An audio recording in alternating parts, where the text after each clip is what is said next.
Students, जैसा कि कल हमने पढ़ा था कंसिस्टेंट एंड इनकंसिस्टेंट लाइंस के बारे में, parallel lines, coincident lines and intersecting lines, तो आज उसी के अकॉर्डिंग हम अपनी एक्सरसाइज 3.1 को स्टार्ट करने जा रहे हैं। तो ध्यान से देखना, जिसका फर्स्ट क्वेश्चन है 10 students of class 10th took part in mathematic quiz, यानी कि एक 10th क्लास के स्टूडेंट्स हैं जो एक क्विज के अंदर पार्टिसिपेट करते हैं, ठीक है। और कितने स्टूडेंट्स हैं वो 10, तो यानी कि टोटल स्टूडेंट है हमारे पास 10। आगे है if the number of girls is 4 more than the number of boys, इसका कहने का मतलब ये है कि जो नंबर ऑफ गर्ल्स है वो 4 ज्यादा है नंबर ऑफ बॉयज से। तो हम मान लेते हैं नंबर ऑफ बॉयज हमारे पास है x और नंबर ऑफ गर्ल्स हमारे पास है y। तो इसके अकॉर्डिंग हमारी इक्वेशन क्या बनेगी, तो हमें निकालना है कि कितने नंबर ऑफ बॉयज और गर्ल्स ने पार्टिसिपेट किया, मतलब जो क्विज था 10 स्टूडेंट्स का उसमें कितनी गर्ल्स हैं एंड कितनी बॉयज हैं। तो ये देखो फर्स्ट इक्वेशन यानी कि टोटल स्टूडेंट्स यानी कि number of girls plus number of boys, वो टोटल मिला के 10 है। तो यानी कि x plus Y equals to 10, this is our first equation. And the second one is कि जो नंबर ऑफ गर्ल्स है यानी कि जो y है वो 4 मोर देन है नंबर ऑफ बॉयज से, this one is our second equation. तो अब हम इन दोनों इक्वेशंस के सॉल्यूशन निकालेंगे, x की वैल्यू पुट करके y की पुट, तो हम y की वैल्यू निकाल लेंगे। जैसे हमारी इक्वेशन है x is equal to y minus 10 हो जाएगा, oh sorry x is equal to 10 minus Y हो जाएगा। तो यहाँ पे हम y की वैल्यू पुट करेंगे और हमारी x की वैल्यू आ जाएगी। अगर हम y को 0 पुट करते हैं तो x की वैल्यू 10, और अगर हम y को 1 पुट करते हैं तो x की वैल्यू 9, और अगर हम y को 2 पुट करते हैं तो x की वैल्यू 8। तो अगर हमारी सेकेंड इक्वेशन को देखते हैं अब हम इसी तरह हम इसके भी 3 सॉल्यूशंस निकालेंगे। 3 सॉल्यूशन इसमें तो simply y is equal to 4 plus X है, x को 0 करेंगे y 4, x को 1 करेंगे y 5, x को 2 करेंगे y 6। जैसे कि अब हमें दोनों इक्वेशंस के सॉल्यूशन मिल गए हैं, तो अब हम इन दोनों इक्वेशंस के पॉइंट प्लॉट करेंगे। जैसे हम देखते हैं कि जैसे ये कोई भी हमारी x एक्सिस है देन y एक्सिस, तो हम जब ये पॉइंट्स प्लॉट करेंगे तो हमारा ग्राफ कुछ इस तरीके का बनेगा। लेट इट, ये सिर्फ हमने माना था, जो पॉइंट ऑफ इंटरसेक्शन आएगा वहां पे जो x की वैल्यू होगी वो होगी हमारे नंबर ऑफ बॉयज कि कितने पार्टिसिपेट किया है, और जो y की वैल्यू होगी वो होगी हमारे नंबर ऑफ गर्ल्स। ठीक है, आई होप ये क्वेश्चन आपको क्लियर होगा, और अगर कोई डाउट हो या आपको ग्राफ चाहिए हो तो आप कमेंट में मेंशन कर सकते हैं। अब आता है हमारा सेकेंड पार्ट इसका। 5 pencils and 7 pens together cost 50 rupees, यानी कि 5 पेन, तो हम मान लेते हैं पेन है हमारी x और पेंसिल्स है हमारी y। तो देखो क्वेश्चन में क्या दिया है, 5 पेन एंड 7 पेंसिल्स, 5 पेंसिल्स यानी कि 5y प्लस 7 पेन यानी कि 7x, उनकी टोटल कॉस्ट है 50, और सेकेंड वन इज 7 पेंसिल्स यानी कि 7y प्लस 5 पेन 5x की कॉस्ट है 46। तो हमें number of pens and pencils निकालना है। तो सिमिलरली इसमें भी हम वैसे ही करेंगे, y की वैल्यू पुट करेंगे x निकल आएगा, x की पुट करेंगे y निकल आएगा। तो यहाँ से देखो 7x is equal to 50 minus 5y, तो x क्या आ जाएगा हमारा 50 माइनस 5y अपॉन 7। ठीक है, यहाँ से हम y की वैल्यू पुट करेंगे, x की वैल्यू निकाल सकते हैं। जैसे कि हम मान लेते हैं अगर हम y, ये देखो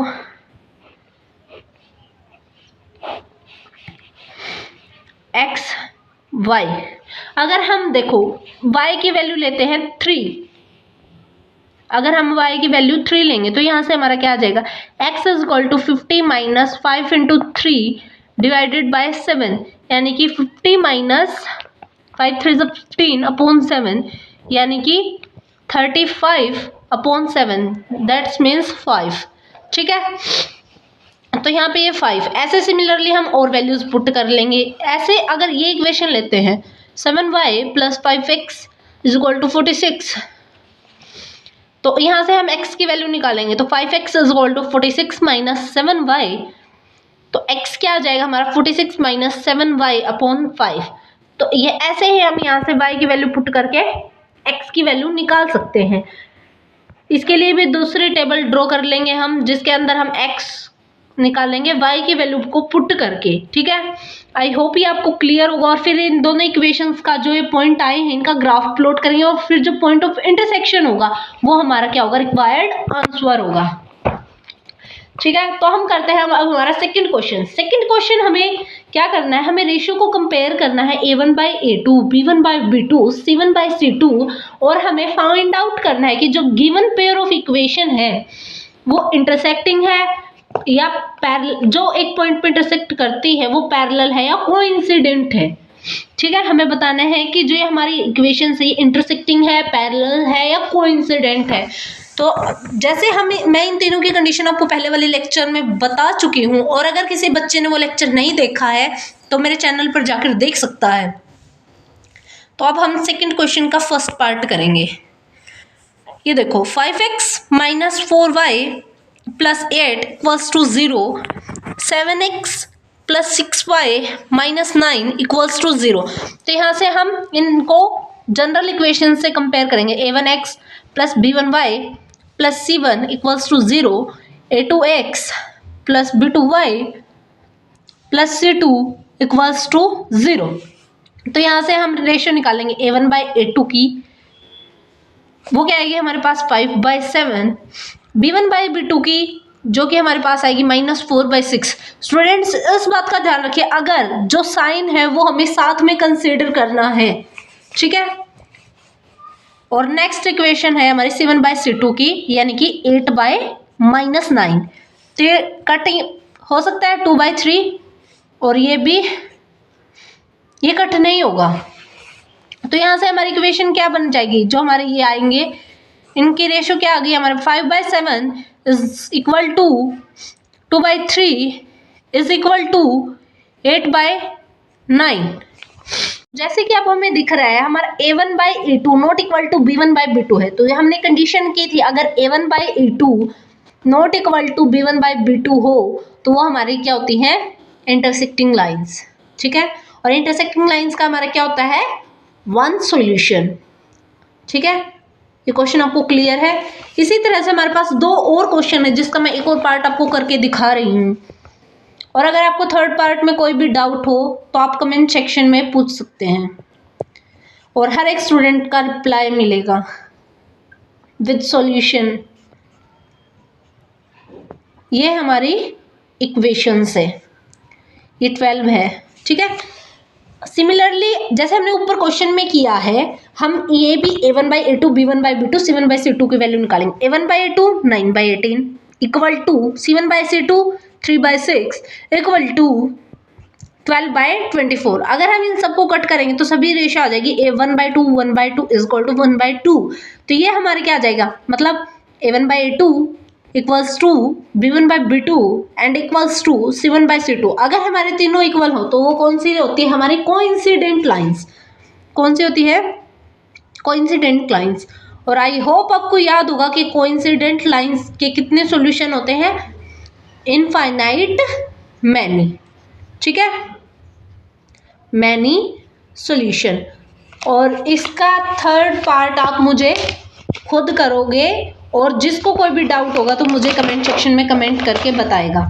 ठीक है, अब सिमिलरली हमारा थर्ड क्वेश्चन है, इसमें देखो हमें a1/a2, b1/b2 एंड c1/c2 की रेशियोज को कंपेयर करके ये बताना है कि लाइंस हमारी कंसिस्टेंट होगी या इनकंसिस्टेंट होंगी। तो इसका हम फर्स्ट पार्ट देखते हैं। इसके अंदर 5 पार्ट्स है, जिसके 3 पार्ट्स मैं आपको करके दिखाऊंगी और 2 आप खुद ट्राई करेंगे। = 5, 2x - 3y = 7. Compare the ratios. a1/a2 3/2, b1/b2 2/-3 -2/3 लिख सकते हैं। और c1/c2 ये देखो दोस्त, ये 5 इस साइड प्लस का है, लेकिन जो हमें इक्वेशंस कंपेयर करते हैं उसमें ये दोनों उस साइड जाके माइनस का हो जाएगा। तो इसको आप सिंपल भी लिख सकते हो, ये कंफ्यूज मत होना कि ये उस साइड नहीं है। अगर उस साइड लेके जाओगे तो भी दोनों 5, ये दोनों माइनस के हो जाएंगे, तो माइनस से माइनस कैंसिल होगा, तो सीधा 5/7 को भी कंपेयर कर सकते हो।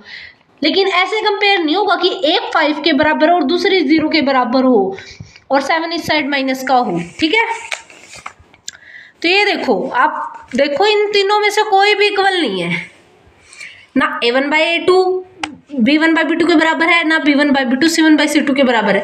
तो यहाँ से हमें दिख रहा है कि ये कौन सी इक्वेशन बनेगी कि a1/a2 not equals to b1/b2। और ये किस चीज की कंडीशन थी हमारी, इंटरसेक्टिंग लाइंस की। और इंटरसेक्टिंग लाइंस हमारी कौन सी लाइन होती है, कंसिस्टेंट, बिकॉज कंसिस्टेंट लाइंस वो होती हैं जिनका सोल्यूशन होता है। ठीक है, और हमें अच्छे से पता है कि जो इंटरसेक्टिंग लाइंस होती है उनका वन सॉल्यूशन एग्जिस्ट करता है। तो इसका सेकंड पार्ट मैं छोड़ रही हूँ, थर्ड पार्ट आपको करके दिखा रही हूँ, क्योंकि बच्चे रेशनल वाले क्वेश्चंस में ज़्यादा कंफ्यूज होते हैं।